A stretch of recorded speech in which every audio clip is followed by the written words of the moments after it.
Welcome to the forum for candidates in the August 13th primary election for the Anoka County Commissioner District 1. This forum is sponsored by the League of Women Voters, Anoka, Blaine, Coon Rapids area, in partnership with QCTV. Editing is only authorized for official media reporting excerpts. Edited clips of candidate forums may not be used for partisan political purposes. Meet the Candidates forums are held without a live audience, and voters' questions were submitted online. I'm Karen Hulting, and I will serve as the moderator for this forum. I'm a member of the League of Women Voters Wayzata Plymouth area. I live in Hennepin County, so I am not a voter in the Anoka County Commissioner election. The League of Women Voters does not support or oppose any political parties or candidates for office. The candidates care very much who you vote for, but the League of Women Voters does not. The League does hope that each of you will vote. The goal of our forums is to help citizens become informed voters. Thank you to QCTV for partnering with us to give citizens this important information. The candidates in the primary election for Anoka County Commissioner District 1 are Andre Champagne, John Heinrich, and Betsy O'Berry. The top two vote getters in the primary will appear on the November 5th general election ballot. All candidates for this race were invited to participate in the forum. Andre Champagne had planned to participate in the forum, but informed us this afternoon that he is ill and unable to participate. In lieu of opening statements, we will begin with two questions which were provided to the candidates in advance. This will be followed by questions from the public which were submitted in advance on our website. We will end with closing statements from each candidate. Candidates will be answering questions in a rotating order. Answers to the first two questions are limited to 90 seconds each, and questions from the public and closing statements are limited to 60 seconds each. And so we'll begin. Okay, our first question is, what is your motivation to run for Anoka County Commissioner, and what experience or knowledge would help you to serve effectively? And so we will start with John Heinrich. Thank you. Well, thank you to the League of Women Voters, and thank you for moderating the forum this evening. My name is John Heinrich. I'm running for Anoka County Commissioner District 1, which includes the cities of Anoka, Ramsey, now then, and St. Francis. I have served my community for a number of years in multiple different ways. My wife and I raised our three kids in Anoka. We still live in Anoka, been married for 18 years now. My oldest is 17. And I graduated high school in 1998, and I joined the Marine Corps. And I've always had a heart for service. That's one of the reasons I ran for state representative in 2018. And ended up spending 4 years in the legislature. And that was a challenge, but very rewarding as well to serve my community. I hope to continue to do that as your next county commissioner for District 1. Thank you.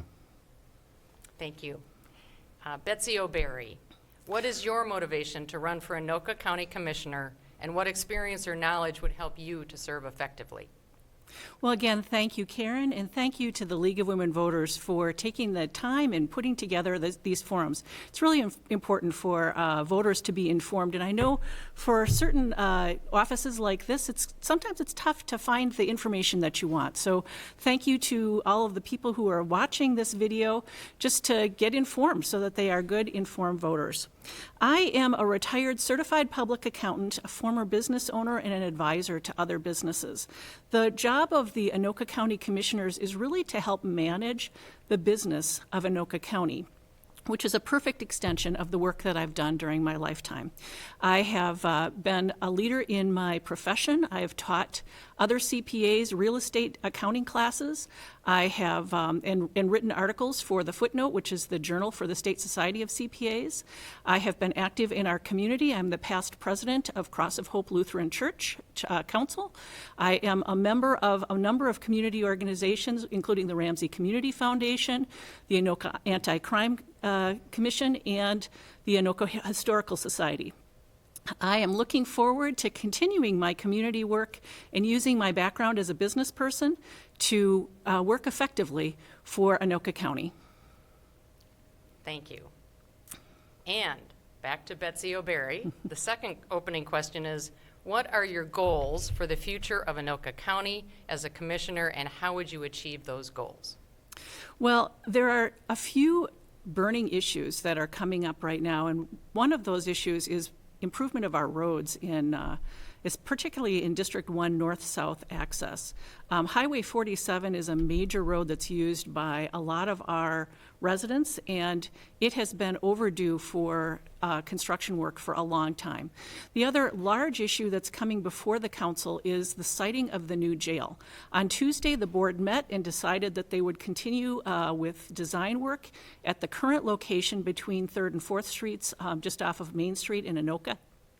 My biggest concern is that when we do big projects, we do them right the first time. I don't want to spend a lot of money on something that we have to then maintain continuously. Let's do things right the first time, make sure that our tax dollars are used correctly, and plan ahead. I'm seeing that farms that we had up north are turning into housing developments. And so as we do road construction, we need to make sure that those roads are ready for the population that's going to be coming in the future, and so that we're ready. So my biggest concern is roads, transportation, and making sure that when we do things, we do them right the first time. Thank you. John Heinrich, the question to you. What are your goals for the future of Anoka County, and as a commissioner, how would you achieve those goals? Well, I'll tell you what, Anoka County's been a fantastic place to grow up myself and to raise my family. And so my ultimate goal would be to keep Anoka County a great place to run your business, work, play, raise your family, all of those things. And so what I've been hearing a lot from residents, not just now, but over time serving in the legislature, specifically around public safety. So that would be a number one priority of mine, is to keep Anoka County a safe community. We've been blessed with Sheriff James Stewart, and now we have Sheriff Brad Weiss, fully capable sheriff. And I'm just so happy that our community here in Anoka County has been a leader in law and order and support for law and order. So I intend to do that, to fully fund the sheriff's office and the county attorney's office, and to just make sure that we really support law and order. Speaking of transportation, I did serve on the State Transportation Committee for 4 years. Was very successful in advocating for the district of Anoka and Ramsey at the time, which was 35A. We've been redistricted since then, of course. But I have extensive knowledge in how to, in fact, the county commissioners would consistently come to our office and lobby us about improvements they need. So I completely agree with my opponent on the need for transportation. Also being very prudent with people's money. I'm a big believer that it's not government's money, it's yours. Thank you. So, John Heinrich, the first of the questions from the public. Anoka County's jail needs to be expanded or relocated. What do you think are the most important factors to consider in making this decision? Well, safety is a big factor for the local community.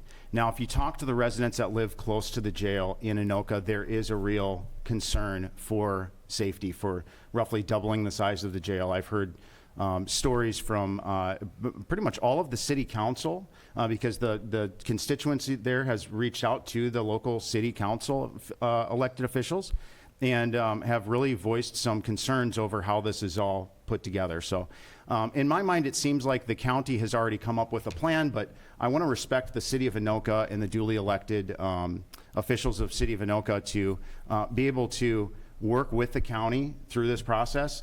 I think maybe a lot of this might be already behind us by the time myself and my opponent get elected, because they're continuing to work on this, and it's been quite some time that they've been working on the jail. So very important issue. Certainly, I took a tour of the jail there, and I've talked with multiple people about that. It's a concern for the community, and we just need to continue to listen to everybody and come up with the best solution. Thank you. Betsy O'Berry, first question Same question. Anoka County's jail needs to be expanded or relocated. What do you think are the most important factors to consider when making this decision? Well, I think that the county board needs to work collaboratively, certainly with the city of Anoka. The county jail in the past has needed to be located in the seat of government for the county. We actually had legislation that was passed this year to allow us to move the jail. So as we're looking at sites, we need to make sure that we find the right place. The county board on Tuesday morning at their meeting decided to go ahead with design plans for the current location. I know that there's a lot of objections from the city of Anoka, and I'd like to work with the council or with the board to make sure that we meet those objections and take care of that. The site that we have right now, the cost was approximately $270 million to do the new jail. The new site that Anoka had proposed would cost about $360 million. A $90 million difference in price, I think, was something that was going to be really difficult for our county commissioners to go with. And so I'd like to make sure that we do this right the first time, and that's my biggest concern. Thank you. Betsy O'Berry. The next question is, in May, the county board ignored its policy of granting no longer than 10 years of tax abatement and granted a 15-year tax abatement to an area of Blaine for economic development. Would you have voted yes or no for this extension, and why? Absolutely, I would have voted for that extension. This is, I've spent a lot of my career as a tax accountant, and it's important to know the rules, but it's also important to know when there's an exception.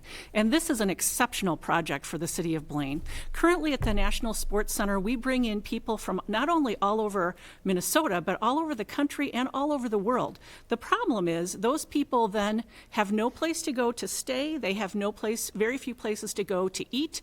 And so this project, which costs Anoka County nothing, basically, is going to open up and unlock over $120 million worth of economic development for the city of Blaine. And for those of you who don't know how tax abatement works, the way that this works is that Anoka County will continue to tax those parcels of land at the same value that they have today. If the development didn't happen, we'd get the same dollars. When the development does happen, we're going to get the same dollars on those parcels for 15 years, but then we'll be able to take advantage of the economic development in the other parts of Blaine. Thank you. John Heinrich, a question to you. In May, the county board ignored its policy of granting no longer than 10 years of tax abatement and granted a 15-year tax abatement to an area of Blaine for economic development. Would you have voted yes or no for this extension, and why? Yes, I would have also voted yes. I was reached out to and have been talking about the National Sports Center and other projects in Blaine by multiple city council members of Blaine and the mayor. And yes, I think it was a wise thing to do for that community. So not as thorough of an answer as my opponent, but I'll keep it short on this one and say yes, I would have voted for that as well. Thank you. To John Heinrich again. The next question is, how will you work with area legislators to bring funding for road construction and other projects to Anoka County? Yeah, so a lot of politics, as you well know, is about relationships with people. And so hearing everybody's voices and doing the best you can to satisfy everybody's needs is a tough thing to do sometimes. But one rule that I think I'd be very strong at from day one is leveraging the relationships that I have in St. Paul and making sure that we advocate really well for our county. Roads and bridges is just one thing to advocate for, but I've done that in the past. I have a record of having good relationships and being able to work with people on all sides of an issue to actually get things done. Thank you. Thank you. Betsy O'Berry. How will you work with area legislatures to bring funding for road construction and other projects to Anoka County? One of the reasons why I think this is a great position to be in and to run for is that it's a nonpartisan position. We get to work with Democrats, Republicans, independents to work on our issues. And I think that it's really important that we reach out and we work with everyone who has a stake in this area to make sure that we actually do the work that we want, in particular, working with our legislators on roads. I think that it's important to work with every single legislator that we have, no matter what their party is, because I think we all have an interest in roads. And this is a significant difference between my opponent and I. On October 14th in 2020, the bonding bill for Highway 10 came up, and my opponent voted no. He was representing both the cities of Anoka and Ramsey. This is the largest project that Anoka and Ramsey have had in decades. We've been waiting for improvements to Highway 10 for decades, and rather than work with the other party to make sure that that bonding bill passed, he voted no. I will be a significant advocate for our roads and bridges here in District 1. Thank you. Betsy O'Berry, the next question is, what infrastructure projects would be on your priority list? Well, I think I've already talked about Highway 47, particularly north of Highway 10. Right now, we've got that wonderful intersection with the new work that they've done on Highway 10. Highway 47 is 2 lanes each direction, and within 2 blocks, zoop, it goes right back down to 1 lane each direction with really no place to go if somebody were to start skidding into your lane. That is a dangerous area. We've had deaths at the railroad tracks there, and I'd like to make sure that we make that a safer, better road for all of our constituents. Thank you. John Heinrich, question is, what infrastructure projects would be on your priority list? Well, certainly Highway 47 and Highway 10 and Highway 47 are 2 of the big ones. I did vote no on that bonding bill. It's kind of a game that we like to play in politics. I know the voters are smarter than this. What happens in omnibus bills and bonding bills is you have multiple different things. I've been an author for single subject. And what we should be doing is, instead of piling multiple things together, because every person likes one thing out of the bill, but maybe doesn't like something else. And so I think at the end of this last session, we ended up with 900 different things in there. And so somebody might vote no for the overall bill. They might like some things in it, but they might not like some other things. So my response to that, the truth that I voted no on the bonding bill is, I would ask the question, who chief authored the Highway 10 bill that got into the bonding bill? That was my bill that got in there. I advocated for my bill. My job is to get it inside the bonding bill. And then I couldn't control what the majority party also stuffed into that bill to make it a bill that I wasn't ultimately able to vote for. Separately than that, we were able to secure $50 million for Highway 47 and a separate transportation bill. But I get along with Frank Hornstein, the transportation chair, very well, and worked with him diligently on Highway 10. Thank you. John Heinrich, next question is, what steps will you take to ensure Anoka County continues to have good water quality for residents? Yeah, so we need to work with MMPCA. We need to make sure that we are enforcing our regulations and our permitting process when we're doing new construction projects. And we need to support clean air and water. We have Mississippi and the Rum River running right through Anoka. And I live just a stone's throw away from the Rum River. I want clean water and clean air. And we need to support whatever initiatives are necessary to make sure that we take care of our local water sources. Thank you. Betsy O'Berry, what steps will you take to ensure Anoka County continues to have good water quality for its residents? Well, I think this is another one of those areas where we need to make sure that we're working well with our partners, including the watershed districts and our legislative partners. We're very fortunate we were able to secure funding to mitigate the problems that the Red Oaks area is having in Anoka with well water that was contaminated. In the city of Ramsey, we are now building a water treatment plant to take care of the problem with manganese in the water. I would continue to work with all of our partners to make sure that we've got good, clean water. And one of the suggestions that the League of Women Voters actually advocated for last fall was that we include in the budget a water specialist who can help us identify areas where we may have problems with our aquifers or problems with contamination from some of the old landfills that we've had here in Anoka County. Thank you.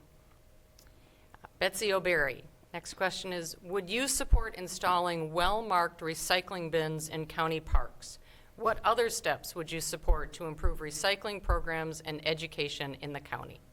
Oh, absolutely. I think that it's important that our residents are paying attention and throwing away things that need to be thrown away and recycling things that can be recycled. I also think that we need to continue to have good education so that people understand which things can be recycled and which things can't. I know that the legislature is also looking at manufacturing standards so that our manufacturers are actually doing more recyclable packaging, and I would support that.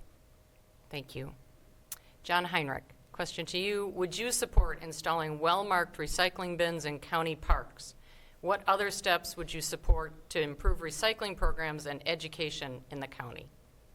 Sure. So yeah, recycling's important. I work in the asphalt industry. It's probably the most recycled product there is out there because they tear up the old asphalt and recycle it, and we put it back down. And so I believe in recycling for sure.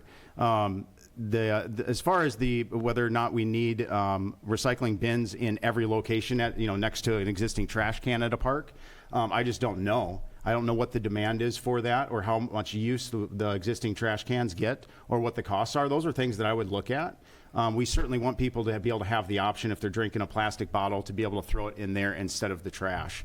And then hopefully those are getting sifted out and all the stuff that's supposed to be recycled doesn't end up back in trash somewhere. But whoever's picking all of that up and it's staying consistently separated so that we can actually recycle what people mean to recycle. So on that specific one, I think, yes, I probably would support that, but I'd want to know, what the cost is first and see what the demand is in the community for that. Thank you. John Heinrich. Next question is, delivering human services is assigned to counties in Minnesota.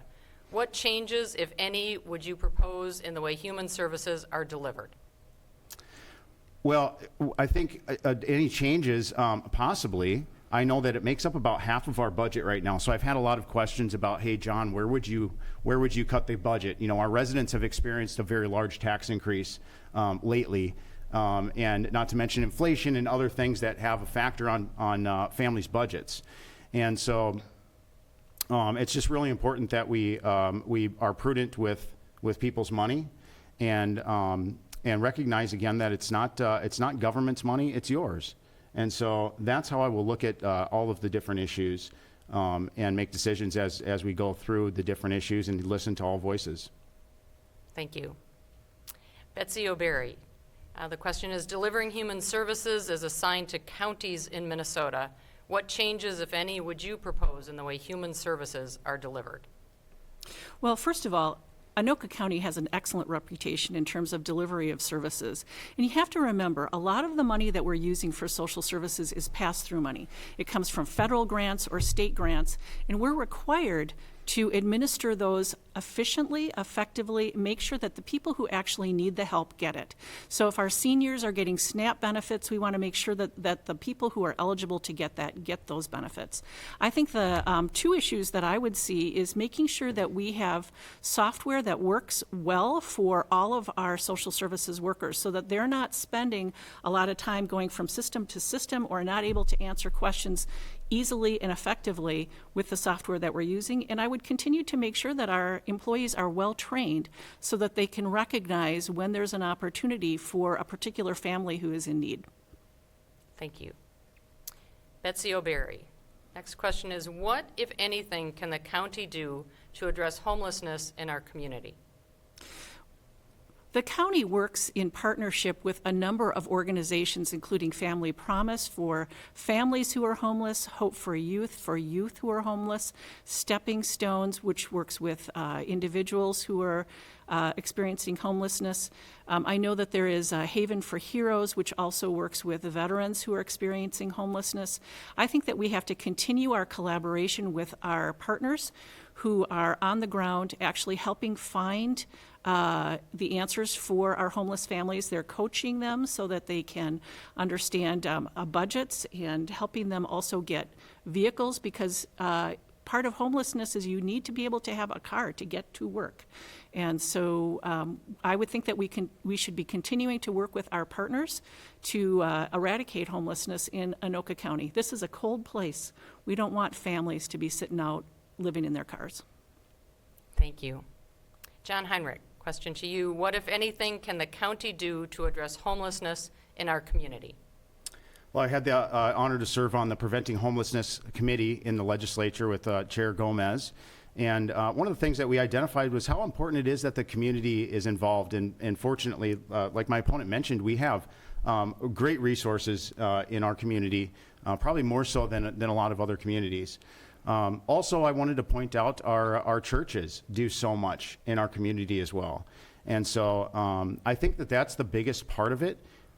Also, we have to recognize that mental health is a big reason for that, and that's a larger issue that's we've seen expanding in our society in general. But you know, one of the things that we can do is make Anoka County, or keep it, a place where it's a lucrative place to come and work and be productive. And we're going to attract great people to Anoka County if we continue to do that, and we're going to be able to help other people as people need help in our community. Thank you.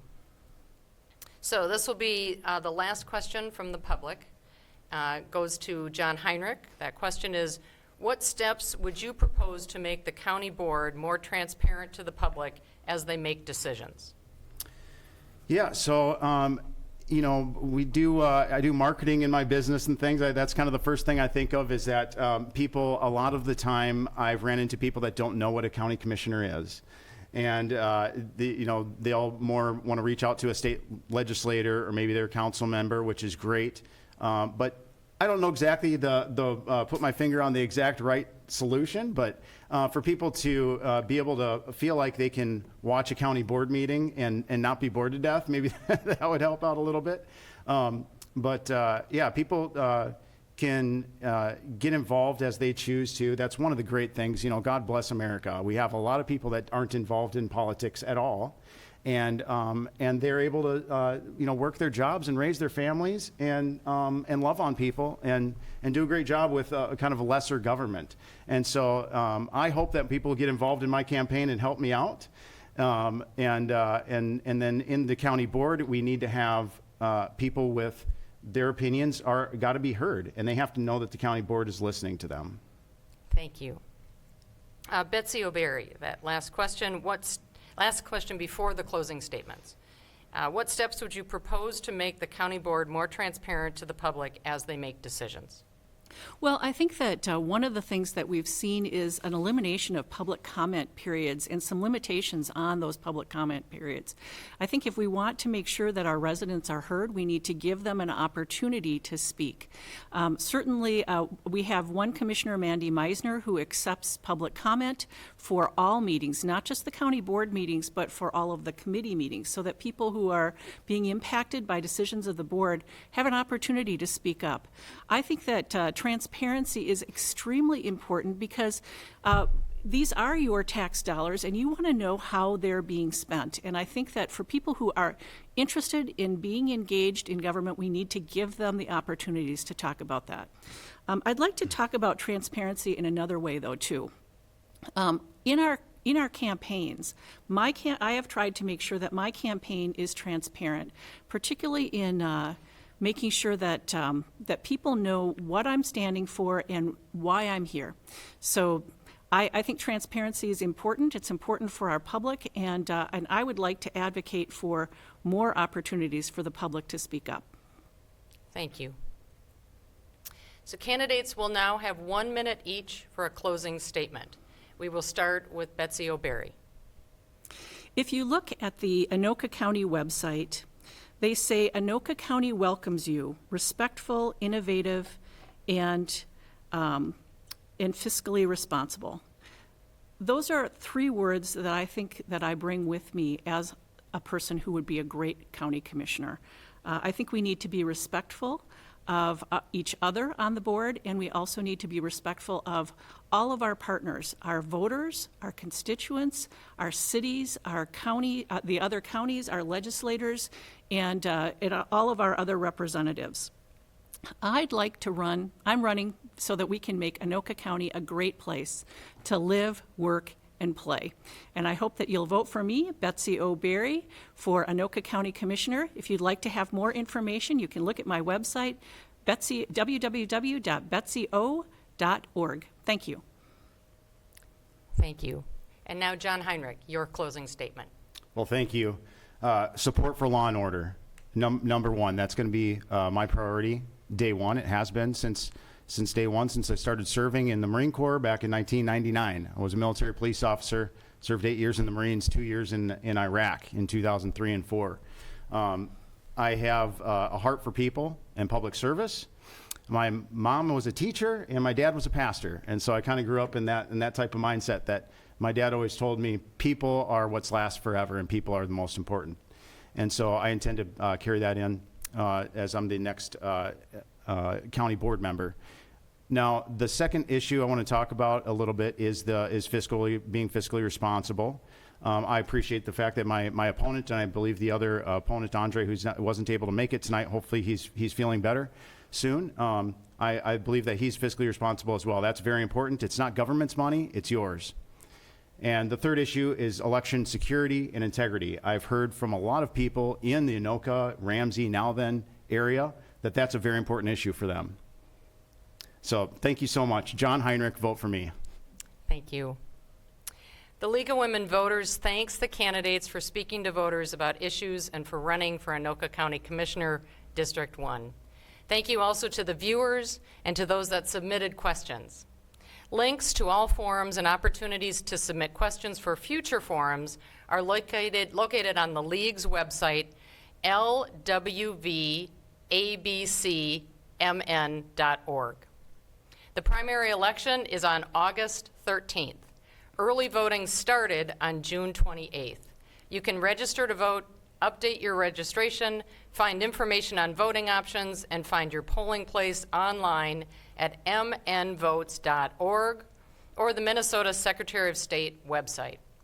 You can also register to vote in person at your polling place on Election Day. If you are interested in the League of Women Voters, please visit lwvabcmn.org. Women and men aged 18 and older are welcome to join. Your vote is your voice. Make your voice heard by voting in the August 13th primary election. Thank you.